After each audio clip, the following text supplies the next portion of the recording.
Hello everyone, সবাই কেমন আছো? আশা করছি সবাই ভালোই আছো। তো আজকে আমি যে রেসিপিটা দেখাচ্ছি, এটার নাম আমি বলছি তাল কেক। এবার অন্য কেউ অন্য কিছু নাম দিতে পারে, তা আমি এটাই নাম দিয়েছি কিন্তু।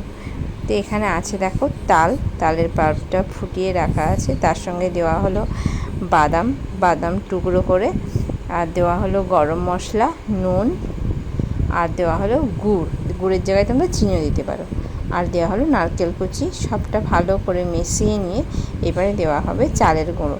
তোমরা আতপ চালেরও দিতে পারো, সিদ্ধ চালও দিতে পারো। তো গুঁড়ো করে আস্তে আস্তে মেশানো হবে। এবারে ব্যাটারটা একটু শক্ত টাইপের হবে, একটু করে দিতে হবে আর ভালো করে মেশাতে হবে।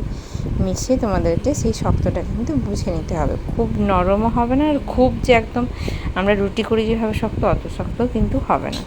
তোমরা ব্যাটারটা মাখতে থিকনেসটা বুঝতে পারবে।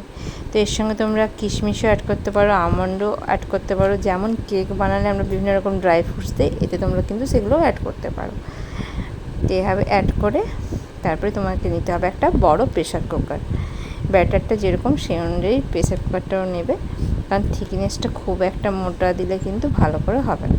তো প্রথমে প্রেশার কুকারটাকে গরম করে নিতে হবে।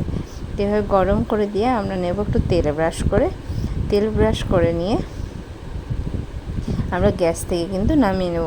তখন কিন্তু প্রেসার কুকারটা হালকা গরম থাকবে। তাতে দিয়ে দেবো আমরা তালের যেই ব্যাটারটা তৈরি করেছি, ওটা আস্তে আস্তে করে আমরা দিয়ে দেবো। ওটা কিন্তু চিটালো ভাব আসবে, কারণ খুব শক্তও নয় বলছি আর খুব পাতলাও নয়। তো আস্তে আস্তে করে দিয়ে এটাকে ঝাঁকিয়ে নিতে হবে। ঝাঁকালে কিন্তু পুরোটা চারদিকে ঠিক হয়ে সেট করে যাবে।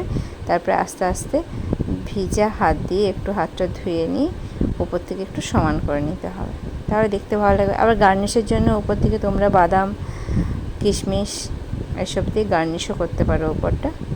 তারপরে আমরা এটা বসাবো প্রেশার কুকারটা গ্যাসে, আর গ্যাসের ফ্লেমটা কিন্তু একদম লো ফ্লেমে রাখবো। আর এই যে সিটিটা, প্রেশার কুকারের যে সিটিটা, ওটা কিন্তু খুলে নেব। এভাবে আমরা 1 ঘন্টা কিন্তু বসিয়ে রাখবো। তারপরে দেখো এই যে হয়ে গেছে। আর হয়েছে কি না জানার জন্য আমার কাছে এখানে টুথপিক নেই বলে আমি খুন্তিটা নিচটা দিয়ে দেখছিলাম। তো দেখছি হয়ে গেছে। তো এটা এবার আমরা বার করব, পিস পিস করে কাটবো। দেখো রেডি। অবশ্যই তোমরা জানিও কেমন লাগলো।